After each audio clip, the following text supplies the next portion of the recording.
PR qui roule, le podcast qui raconte la vie et ses aléas avec une maladie, la polyarthrite rhumatoïde.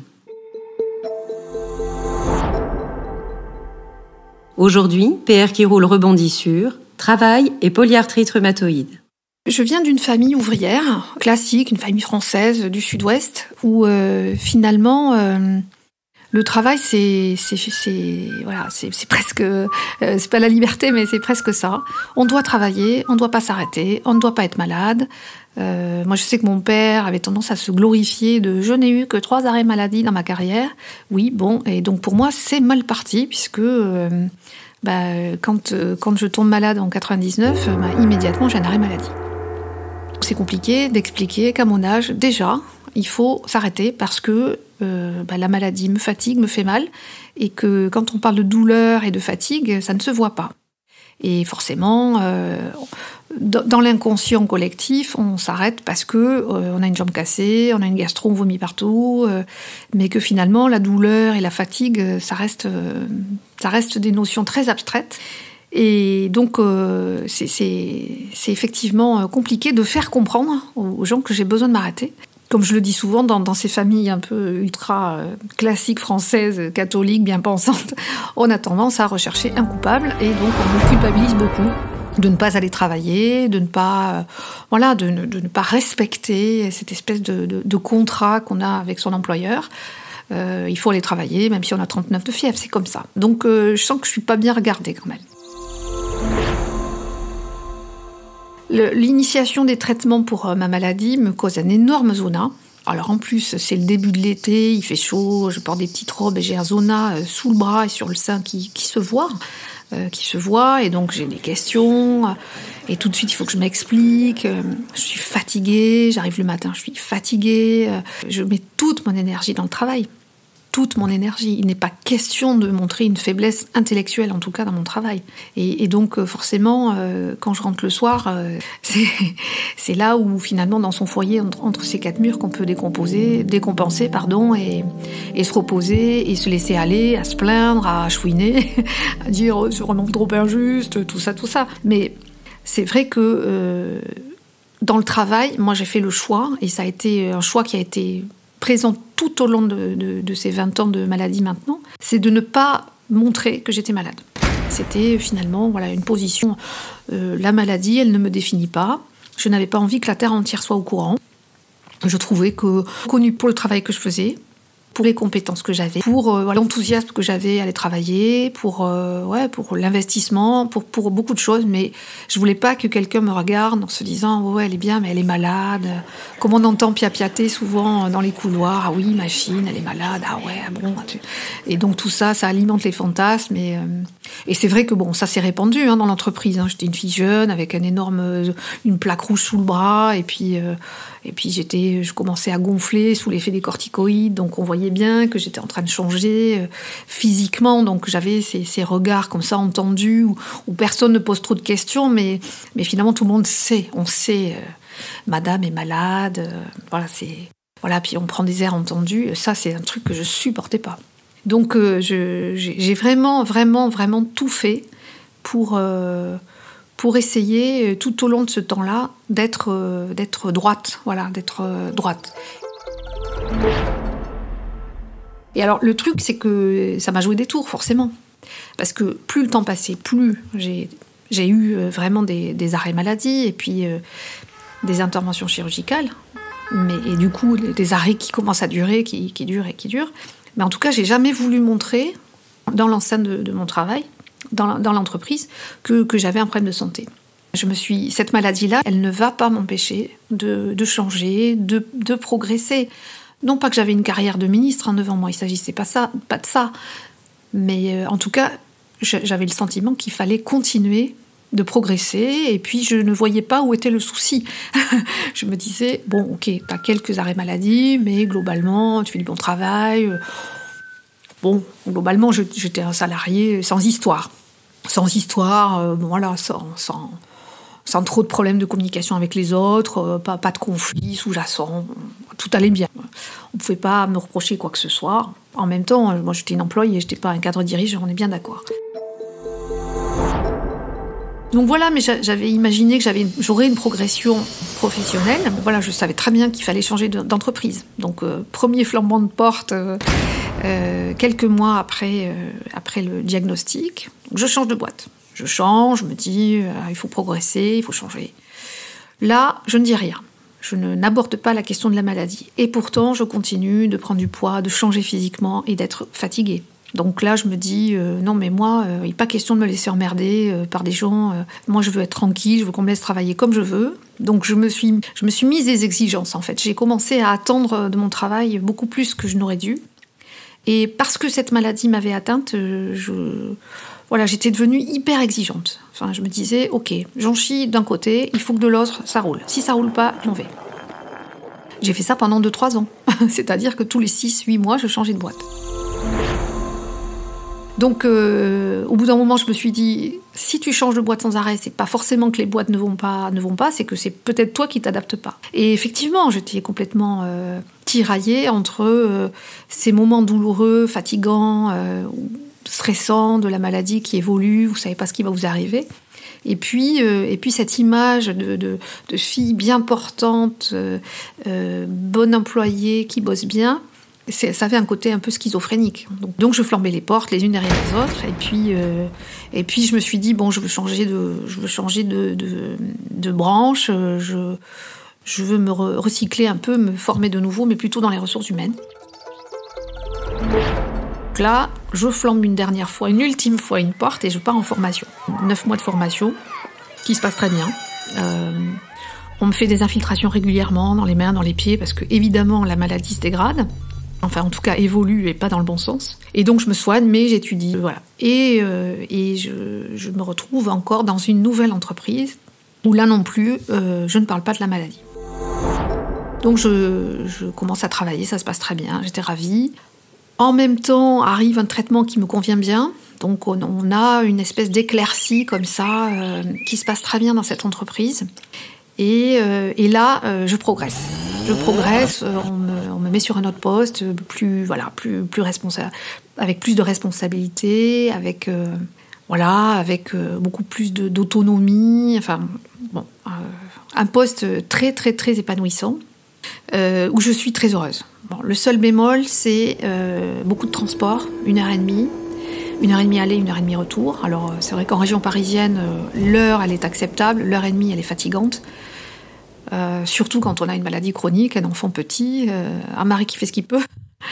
Et puis moi, toujours très campée comme ça, sur cette posture de je garde mon boulot, je suis bien dans mon travail. Et puis quand même, il faut m'opérer d'une main.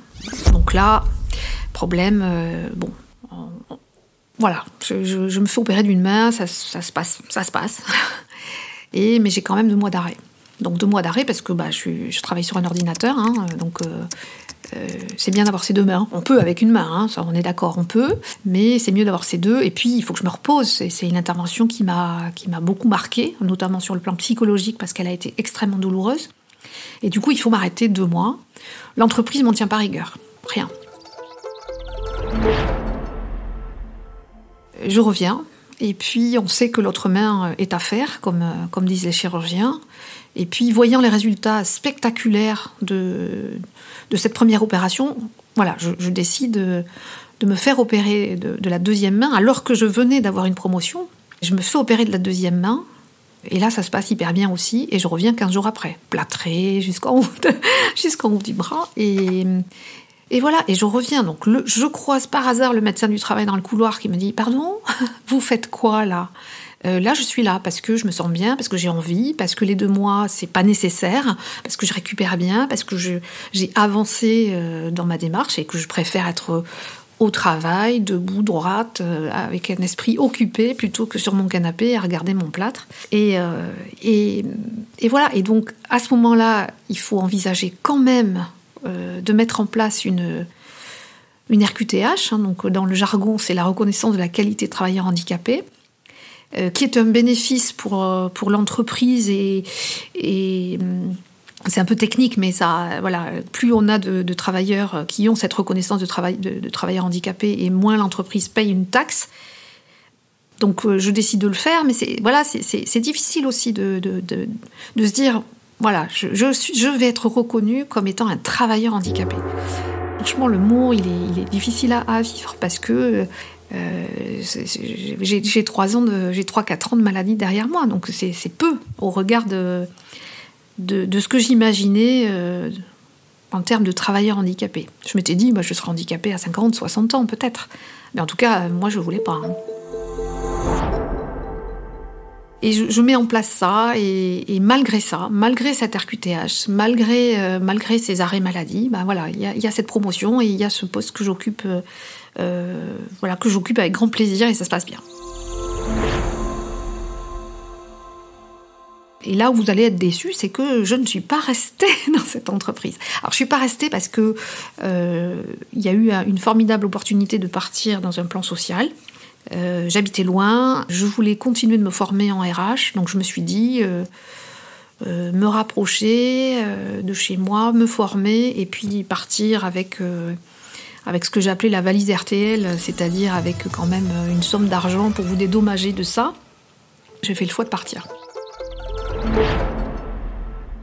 Je suis partie d'une entreprise dans laquelle j'étais particulièrement heureuse et ça a été un très très grand traumatisme. Ça fait partie aussi, comme le diagnostic, d'un moment extrêmement fort dans le parcours de la maladie, dans le parcours de vie, je dirais même, parce que ça a été extrêmement violent de partir de cette entreprise. Bref, je me suis formée et je suis repartie à l'attaque.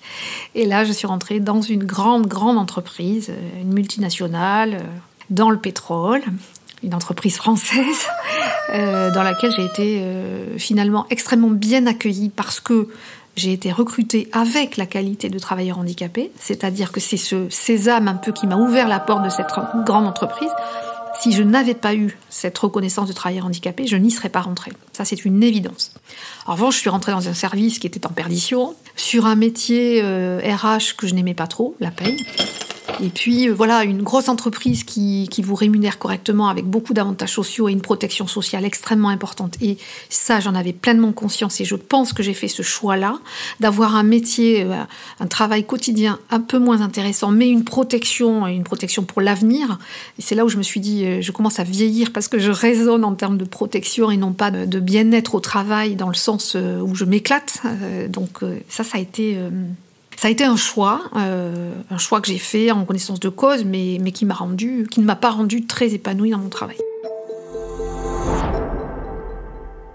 J'y suis restée dans cette entreprise 8 ans, à peu près 8 ans, avec beaucoup d'arrêts maladie. Alors là, pour le coup, beaucoup d'arrêts maladie parce que la polyarthrite a évolué sur les pieds. Donc je me disais toujours quand j'avais mal aux mains, je me disais, mon Dieu, pourvu que je n'ai pas mal aux pieds de cette façon-là.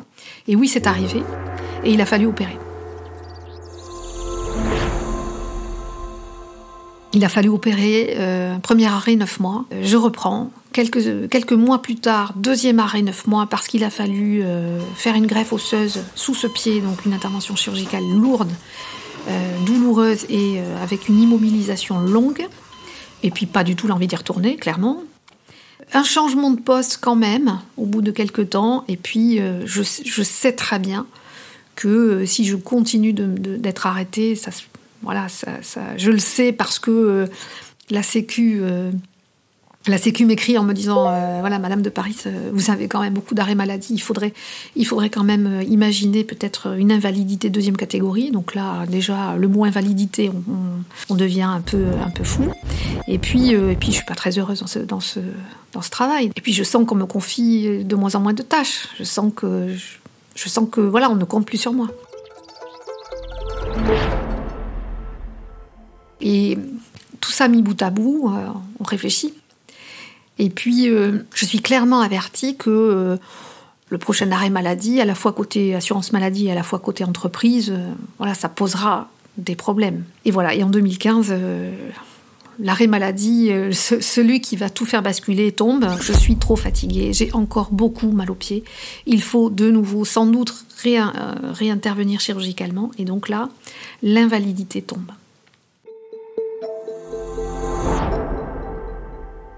Et là, s'en suivent 6 mois de déprime, de dépression peut-être. Hein. C'est sans doute ça. Où finalement, je me dis, mais je suis qui dans la vie ? Le travail, c'était quelque chose qui me définissait bien plus que la maladie. Et je me dis, mais qui je suis ? Quand on rencontre des gens dans la rue, comme ça, dans des soirées, qu'est-ce que tu fais dans la vie ? C'est quand même la première question qu'on pose. On ne demande pas son âge et sa religion ou son orientation sexuelle. C'est pas ce qu'on demande. On dit, tu fais quoi dans la vie ? Et ben moi, j'avais vraiment beaucoup de mal à dire, non, moi, en fait, je suis dans mon canapé, je profite de ce que me donne l'État. Il m'en donne pas beaucoup, mais il m'en donne quand même. Et je fais rien. Et je suis un poids. Parce qu'en plus, l'État paye pour mes soins. Donc c'était très, très violent. En plus, je vivais avec mon mari, qui, lui, continuait d'exercer son activité professionnelle. Et j'étais sans doute folle de jalousie. Je lui en voulais énormément d'être happée par son travail, par autre chose que la polyarthrite rhumatoïde, le ménage et les courses. Donc ça a été très violent. Ça a même déclenché des problèmes entre nous. On n'était pas heureux d'être ensemble dans cette situation-là. Et puis je me souviens qu'une petite fille j'ai croisé une petite gamine et qui d'habitude ne me parle pas, mais là elle me dit, tu fais quoi dans la vie ? En fait, elle me l'a pas dit comme ça. Elle m'a dit, c'est quoi ton travail ? Voilà. Et là, je suis restée un peu médusée aussi, et je lui ai dit, j'aide les autres. Et du coup, je me suis vraiment beaucoup plus investie dans l'association dans laquelle j'étais déjà bénévole, mais bénévole gentiment. Là, pour le coup, je m'y suis mise à fond et j'ai trouvé vraiment, vraiment un très grand réconfort. Donc, non, effectivement, je ne travaille plus. En fait, j'aide les autres. Et au travers des témoignages que je peux faire et des choses qu'on fait dans cette association, eh bien, on a tellement plus de j'arrive pas à trouver le mot, mais je vais le trouver. On ressent du réconfort, on ressent aussi beaucoup de gratitude de la part des autres. C'est extrêmement riche, extrêmement nourrissant. Donc, et je me dis que avec cette maladie, de par cette invalidité, de par ce bénévolat, j'ai rencontré des gens que je n'aurais jamais rencontrés. Jamais, jamais, jamais. Et ça, c'est quand même surprenant et extrêmement... c'est incroyablement bien.